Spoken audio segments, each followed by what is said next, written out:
Bismillah, Assalamualaikum warahmatullahi wabarakatuh. Salam sejahtera untuk kita semua. Adik-adikku sekalian, saya Andi Sudimas Sulaiman, Gubernur Sulawesi Selatan, mengucapkan selamat datang dalam program Smart School Dinas Pendidikan Provinsi Sulawesi Selatan. Hari ini adik-adik sekalian akan mengikuti pembelajaran hybrid dalam program Smart School. Aplikasi Smart School adalah sebuah pendekatan dengan tetap mengedepankan sebuah pendidikan dengan digital approaching, untuk kemudian mengedepankan kualitas dan mutu pendidikan yang diterima siswa secara seragam di seluruh wilayah Sulawesi Selatan, termasuk di pelosok-pelosok. Program ini bukan hanya memberikan kepada adik-adik sekalian pengalaman belajar yang baru, namun juga memberikan fasilitas kebutuhan dengan fitur bermanfaat seperti rekaman video pembelajaran yang dapat diulang, trik-trik penyelesaian soal, ujian-ujian, serta sarana konsultasi pembelajaran dari guru-guru terbaik di Sulawesi Selatan. Sering-sering mengakses aplikasi Smart School melalui gawai yang adik-adik sekalian miliki di setiap kesempatan yang dimiliki.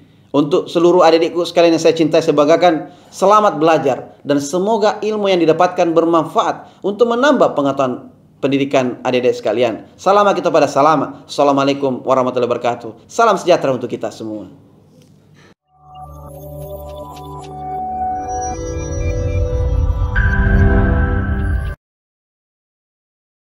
Assalamualaikum warahmatullahi wabarakatuh. Halo Ananda semua yang ada di Sulawesi Selatan. Jadi hari ini saya dengan Bu Sarah Nurul Latifah, insya Allah hari ini kita akan belajar materi terkait penalaran matematika untuk mempersiapkan ujian kalian menghadapi tes seleksi masuk perguruan tinggi negeri nantinya. Baiklah, kita langsung mulai saja materi kita hari ini.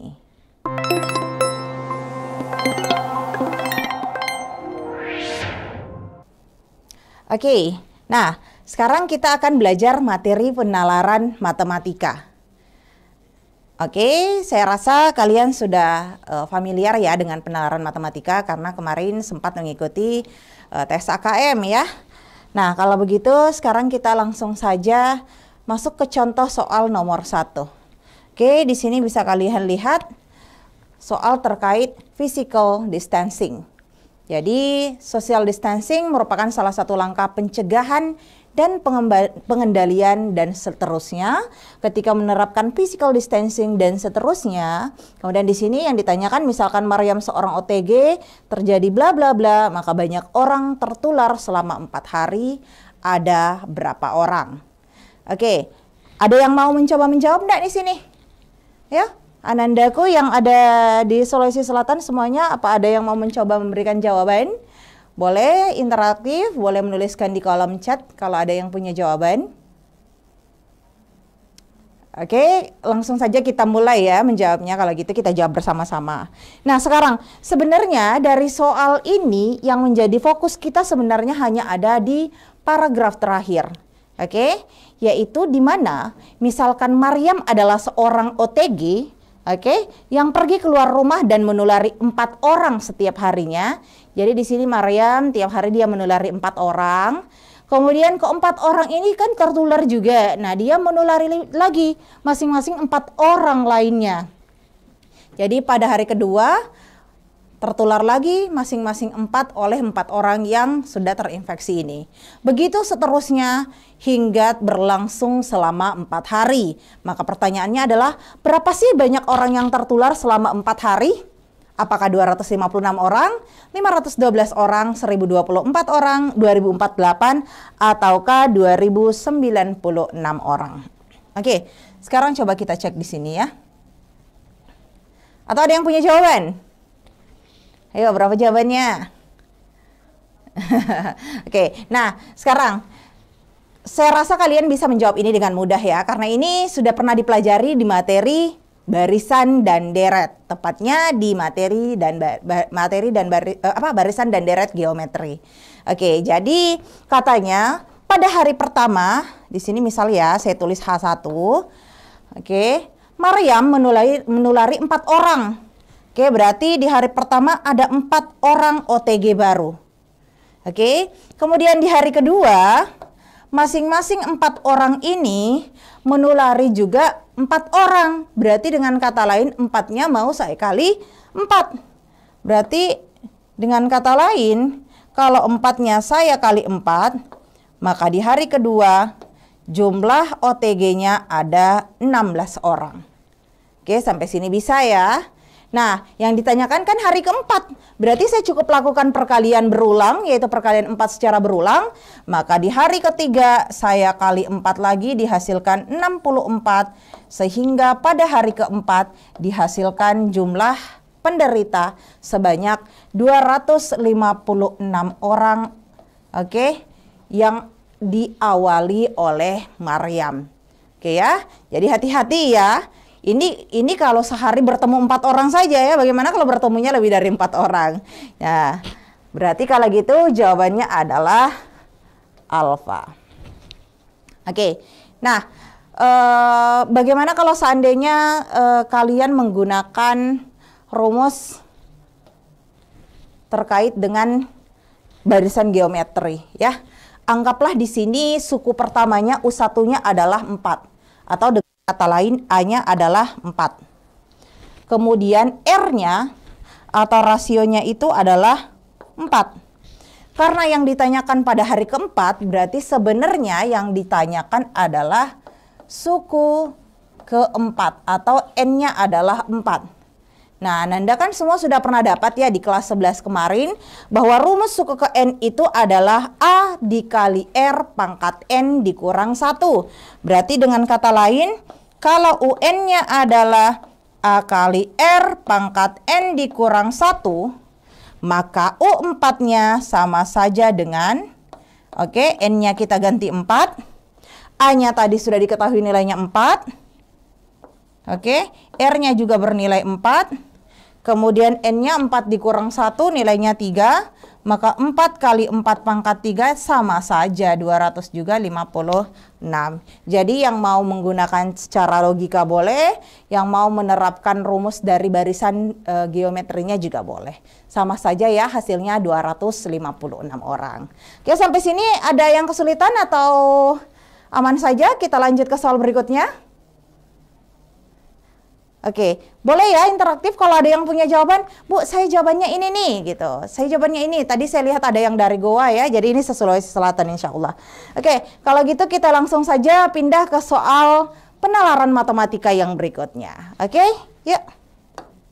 Nah, di sini katanya tampak dari depan, oke, ada sebuah kamar penginapan yang berbentuk segitiga sama sisi. Oke, segitiga sama sisi.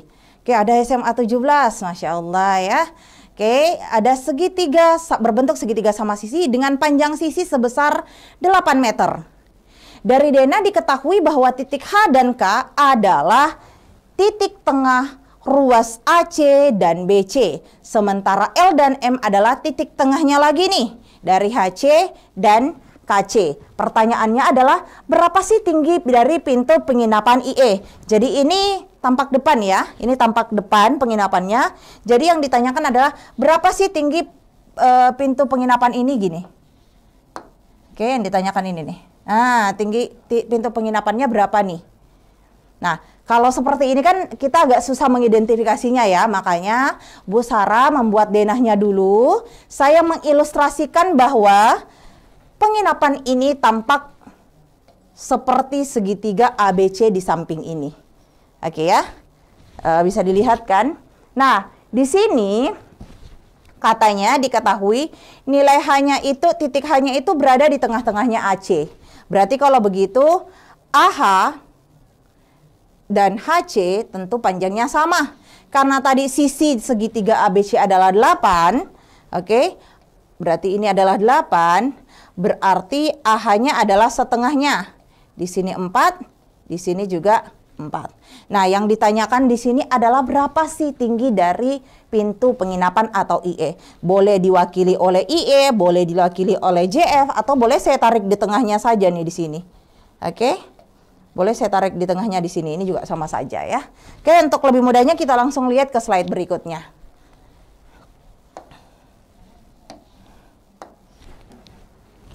Nah, di sini tadi tinggi pintu penginapan IE adalah berapa meter? Apakah 1, apakah akar 2, akar 3, 2 akar 2, atau 2 akar 3? Ada yang sudah mencoba kah? Setelah kita mengilustrasikan, membuat denahnya, tadi Bu Sarah bantu buat denahnya, mengilustrasikan nilai-nilainya, apa yang diketahui sejauh ini, apakah kira-kira ada yang mendapatkan jawabannya? Berapa sih sebenarnya tinggi pintu penginapan? Penginapan yang ini ya, bukan penginapan yang lain ya. Oke, kita coba jawab sama-sama saja kalau gitu ya. Nah, sekarang coba Ananda semua perhatikan, oke? Ketika yang ditanyakan tinggi dari pintu penginapannya atau IE-nya ini bisa digeser ya. Mau di tengah, mau di kiri, mau di kanan. Di sini biar lebih memudahkan saya taruh di tengah. Jadi saya bisa ilustrasikan AE-nya sama panjang dengan EB-nya biar memudahkan saja. Oke. Ketika yang ditanyakan adalah IE, anggaplah dia adalah X, maka tinggi pintu penginapan atau X ini itu sama saja dengan tinggi dari segitiga secara besar atau segitiga besar ABC dikurangi dengan tinggi dari segitiga kecil HKC. Oke, berarti kalau begitu yang jadi pertanyaannya adalah berapa sih tinggi dari segitiga besar yaitu T1 dan tinggi segitiga kecil yaitu T2. Oke, coba kita lihat di sini. Biar memudahkan, oke, saya rasa kalian pernah belajar teorema Pitagoras ya. Oke, jadi biar memudahkan saya potong dua dulu nih segitiga sama sisinya sehingga terbentuk segitiga siku-siku EBC dan segitiga siku-siku IKC. Oke, seperti kita ketahui tadi, BC adalah sisi dari penginapan tadi yaitu 8. Sementara EB tadi sudah kita sepakati bahwa IE-nya saya potong di tengah saja supaya lebih gampang menghitungnya. Berarti 8 kita bagi setengah-setengah, berarti AE-nya adalah 4. Oke. Kemudian BE-nya juga bernilai 4. Berarti kalau begitu di sini BE-nya nilainya 4. Kemudian IK-nya. IK itu yang mana nih? IK adalah bagian dari segitiga HKC. Saya ambil setengahnya saja. Oke, anggaplah saya cuma mengambil setengahnya seperti ini. Oke, berarti hanya saya ambil segitiga IKC. Karena segitiga besarnya adalah segitiga sama sisi, berarti pasti sudut A-nya 60, sudut B-nya 60, sudut C-nya juga 60. Dan karena saya potong pas di tengah-tengahnya, oke, titik H ini adalah memotong pas di tengah-tengah ruas garis AC dan titik K memotong tepat di tengah ruas garis BC. Berarti kalau begitu panjang HC juga sama panjang dengan KC. Dan karena ini sudutnya 60 derajat, kakinya juga di sini kiri kanan sama besar, berarti pasti sudut H dan sudut K juga sama besar. Berarti dengan kata lain dia sama sebesar semua lagi kan? Berarti di sini 60, sini 60, sini 60. Oke. Jadi kita bisa mengetahui bahwa ternyata segitiga ABC itu segitiga sama sisi, segitiga HKC juga segitiga sama sisi. Oke, berarti kalau tadi 8 saya bagi 2, di sini 4, di sini juga 4, karena dia sama sisi maka sini juga 4. Oke, berarti kalau 4-nya saya bagi 2, sebelah kiri IH2, IK-nya juga 2. Maka di sini nilai IK-nya bernilai 2. Yuk kita fokus kembali ke yang ditanyakan. Yang ditanyakan tadi adalah tinggi dari pintunya yaitu IE. Berarti cari dulu berapa tinggi segitiga besar. Oke, dengan menggunakan Pitagoras, masih ingat kan? Kalau kita mencari segitiga tinggi rusuk tegak dari segitiga siku-siku, oke, maka bisa dengan cara akar kuadrat dari sisi miringnya atau hipotenusnya ya, yaitu 8, berarti 64, atau saya tulis dulu ya, 8 pangkat 2 dikurangi dengan rusuk lainnya pangkat 2. Berarti rusuk lainnya di sini adalah BE, yaitu 4 pangkat 2. Ini untuk mencari CE ya, atau tinggi 1. Nah, berarti kalau begitu, berarti 8 kuadrat dikurang 4 kuadrat, ini kan 64 dikurang 16 ya. Berapa tuh 64 kurang 16? Oke, 48 atau 16 kali 3 yang disederhanakan sama saja dengan 4 akar 3. Oke, bagaimana dengan tinggi segitiga si kecil ya? Oke, sama caranya dengan Pitagoras. Akar kuadrat dari sisi miringnya adalah 4. 4 kuadrat ya. 4 kuadrat dikurangi dengan 2 kuadrat. 16 dikurang 4 itu sama dengan 12. Berarti akar 12 yang nilainya sama dengan 4 kali 3 atau 2 akar 3. Nah, yang dicari tadi kan adalah panjang IE atau nilai X-nya. Berarti kalau begitu, panjang IE atau tinggi penginapan adalah 4 akar 3 dikurangi 2 akar 3. Yang nilainya sama saja dengan 2 akar 3. Oke, sampai sini ada yang mau ditanyakan atau paham? Saya anggap paham ya. Nah, sekarang bagaimana kalau seandainya saya mau menggunakan metode lain, tidak pakai Pitagoras? Bisa. Oke. Nah, sini Bu Sarah mau bagi trik sedikit untuk anandaku semua di rumah Sulawesi Selatan ya. Nah, kalau kalian ketemu dengan segitiga sama sisi, ingat ya, segitiga sama sisi.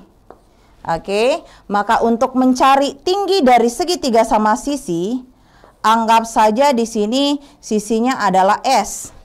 Maka untuk mencari tingginya, itu adalah sisinya kita bagi 2, kemudian kalikan dengan akar 3. Oke, saya ulang ya. Gimana tadi? Sisinya, untuk mencari tinggi dari segitiga sama sisi itu adalah sisinya kita bagi 2.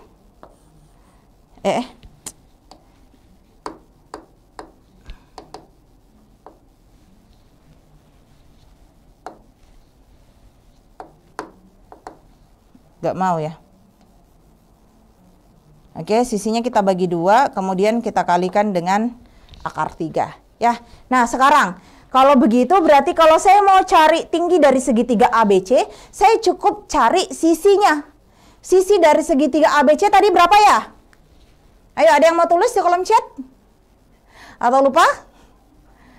Oke, sisinya adalah 8. Berarti kalau gitu tingginya adalah 8 bagi 2 kali akar 3, berarti tinggi segitiga besar adalah 4 akar 3.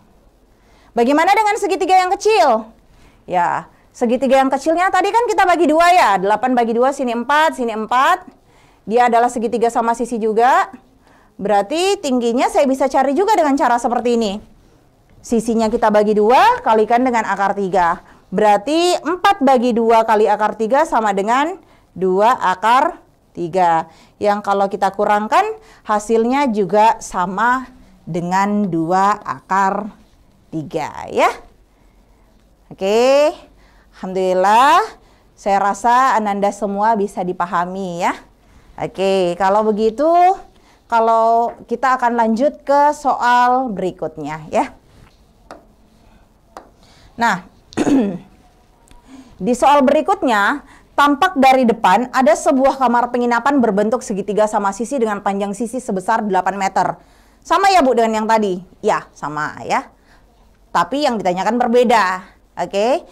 Yang diketahui sama, denahnya diketahui bahwa titik H dan K adalah titik tengah dari ruas garis AC dan BC-nya. Kemudian L dan M membagi 2 lagi HC dan KC-nya. Nah, yang di soal ini yang ditanyakan adalah carilah luas permukaan kaca yang dibutuhkan untuk menutupi bagian depan penginapan. Atau kalau dari denah ini berarti yang pakai kaca adalah prisma yang bawah, trapesium yang bagian bawah, dan segitiga yang bagian atas.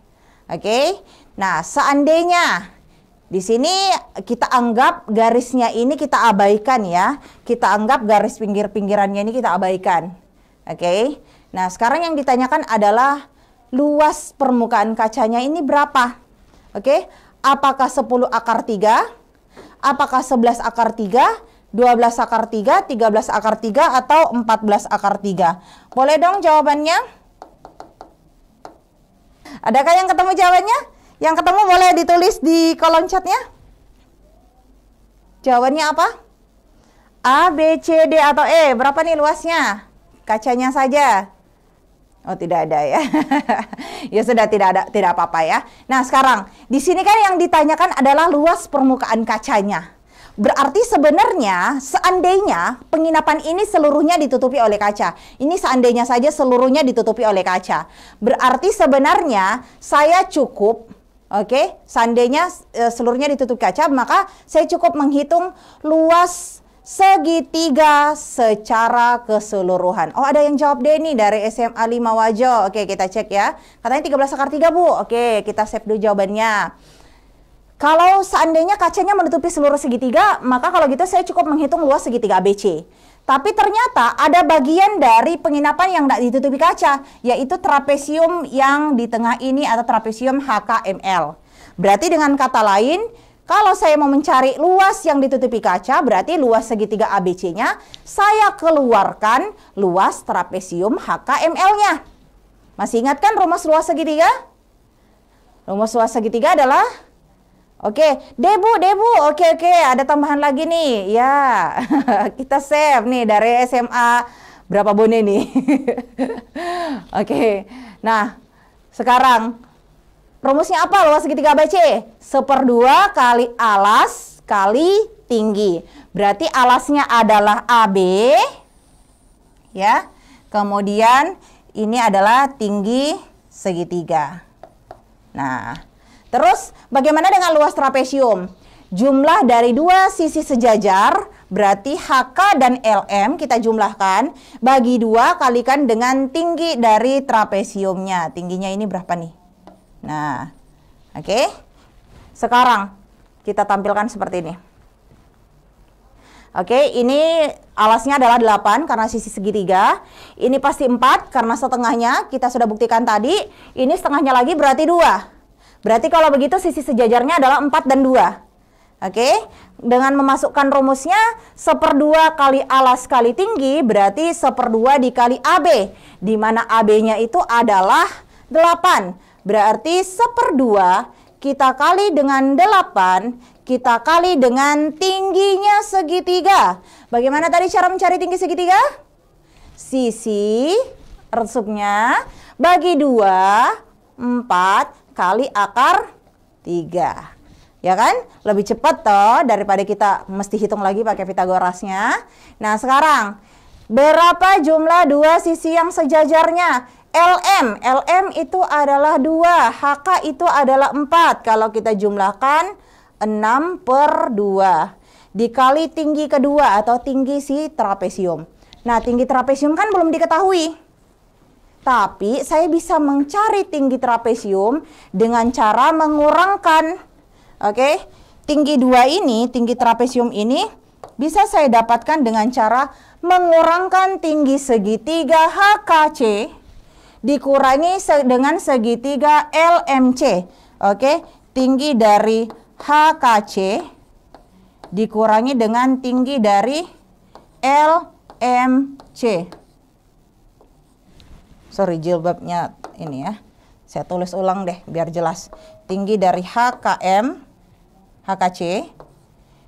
dikurangi dengan tinggi dari LMC. Nah, HKC segitiga sama sisi dengan sisi 4. Berarti tingginya adalah terhapus ya dengan jilbabnya ya. Mohon dimaklumi saja. Oke, tinggi HKC. Tinggi HKC adalah segitiga sama sisi dengan sisi 4. Berarti tingginya adalah 4/2 kali akar 3. Berarti 4/2 kali akar 3 adalah 2 akar 3. Kalau tinggi segitiga LMC dengan sisi 2 sama 2/2 kali akar 3 berarti 1 akar 3. Jangan tulis 1 akar 3 ya. Tulis akar 3 saja. Berarti berapakah tinggi trapesiumnya? 2 akar 3 dikurang akar 3 sama dengan akar 3. Maka ketemu nih tingginya adalah akar 3. Berarti sekarang tinggal eksekusi. Bagaimana caranya kita mengoperasikannya? Kalau kalian mau kalikan dulu boleh, kalau mau bagi dulu boleh. Tapi lebih baik budayakan berbagi dulu ya. Oke. Jadi 8-nya saya bagi dulu supaya lebih mudah menghitung. 8/2 4. 6/2 3. Oke, 4 kali 4, 16 akar 3. Dikurangi 3 akar 3. Yang jawab, Debu gitu. Oke, ya benar deh jawabannya ya. 13 akar 3. Oke. Jawabannya adalah delta. Nah, silakan boleh di save ya. Ini ada lagi nih terakhir. Dari SMA Negeri 2 Bone D. Oke, Masya Allah ya. Benar sekali anak-anak semua. Semoga nanti pada saat ujian juga otaknya dilancarkan, dimudahkan ujiannya, lulus ke perguruan tinggi negeri yang kalian impikan ya. Berkah kuliahnya ya. Oke, yuk kita lanjut ke soal berikutnya. Oke. Soal berikutnya di sini adalah ada seorang lelaki memukul bola golf yang membentuk grafik parabola. Oke, jadi dilempar seret gitu. Kemudian dia membentuk grafik parabola. Tinggi parabolanya dicatat, tinggi bolanya dicatat, dan ternyata dia membentuk grafik HT sama dengan min 2 dikali T kurang A pangkat 2 ditambah 12T ditambah 2 meter. T ini menunjukkan waktu dalam satuan detik. Nah, pertanyaannya adalah, jika pada detik pertama, berarti T-nya sama dengan 1 ya, bola tersebut mencapai ketinggian 6 meter atau hanya 6. Maka berapakah nilai A-nya? Oke, sekarang kita lihat ke slide berikutnya. Nah, ini tadi adalah fungsinya. Fungsinya adalah HT sama dengan min 2 dikali T kurang A kuadrat ditambah 12T ditambah 2. Kemudian nilai H-nya kita ganti dengan 6 dan T-nya kita ganti dengan 1. Kenapa? Karena pada saat 1 detik tingginya mencapai ketinggian di angka 6. Berarti hanya kita substitusikan dengan 6 dan T-nya kita substitusi dengan 1. Nah, sekarang tinggal kalian expand saja ya. Tinggal kalian jabarkan, oke? Berarti kalau begitu 6-nya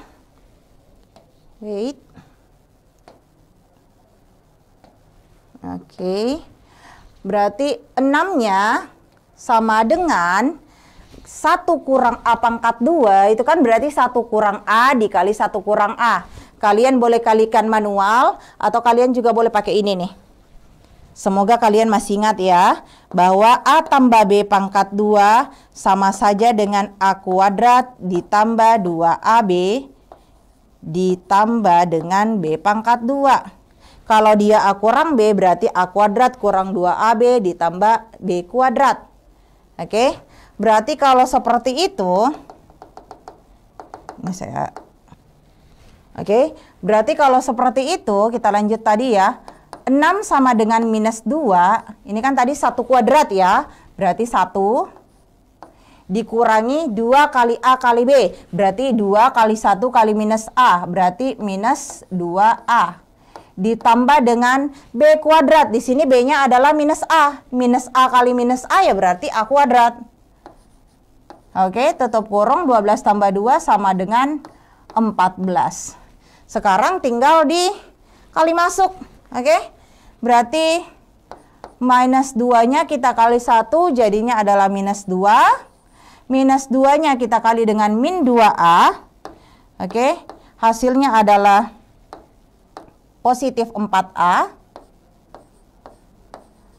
Kemudian minus 2 kita kali dengan A kuadrat, hasilnya adalah minus 2A kuadrat. Oke, ini langsung saya kurangkan saja 14 dengan 6 ya. Kedua ruas kita kurangkan 6, berarti di sini jadi 0. Kemudian di sebelah kanan berarti 14 kurang 6 sama dengan 8. Nah, sekarang biar lebih sederhana lagi, kita langsung sederhanakan min 2 dan 8-nya. 8 kurang 2 tersisa 6. Maka yang tersisa sebenarnya adalah 4A dikurang 2A kuadrat ditambah dengan 6. Kalau seandainya kedua ruas ini saya bagi dengan minus 2, saya mulai dari yang pangkatnya paling tinggi, minus 2A pangkat 2 dibagi dengan minus 2, hasilnya adalah A pangkat 2. Kemudian saya pindah lagi ke pangkat 1 ya, 4A. Saya bagi juga dengan minus 2, maka hasilnya adalah minus 2. Dan yang terakhir 6 saya bagi minus 2, hasilnya adalah minus 3. Maka diperoleh A kuadrat dikurang 2A kurang 3 nilainya sama dengan 0. Ini kan kalau kita factorize, oke? Ketika kita factorize, maka dihasilkan A kali A sama dengan A pangkat 2, oke?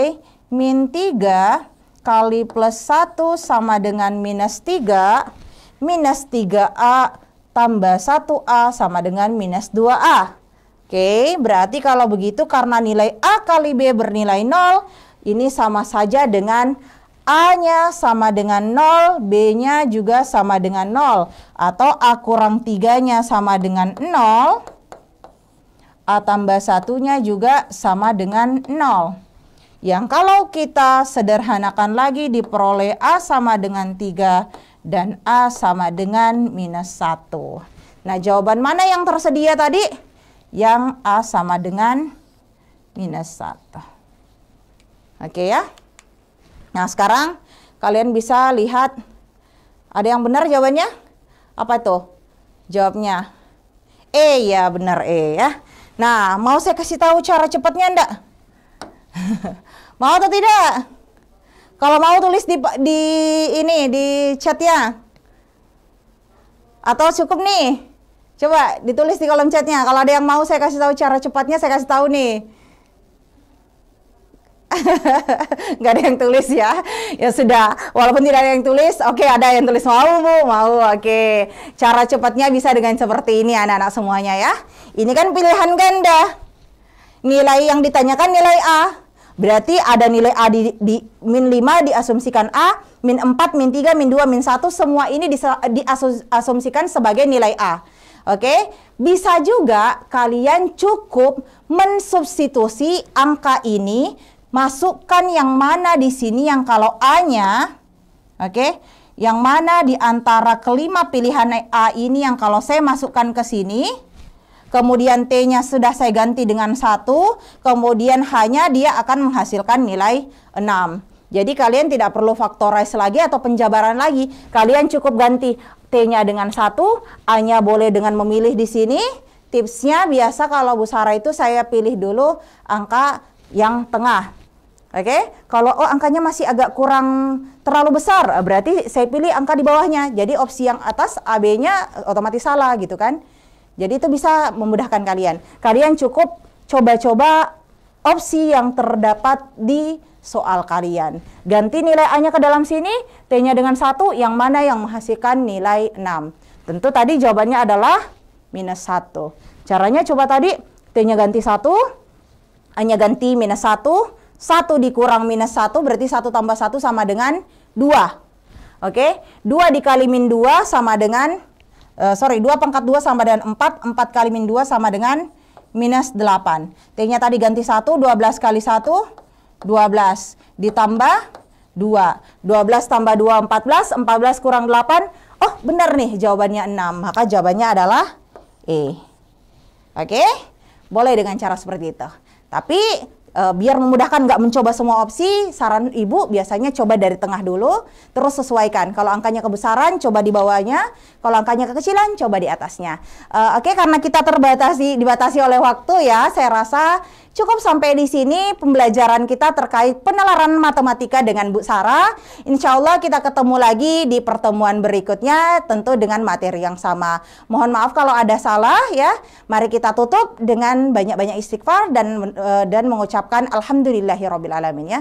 Astagfirullahaladzim, alhamdulillahirabbil alamin. Assalamualaikum warahmatullahi wabarakatuh.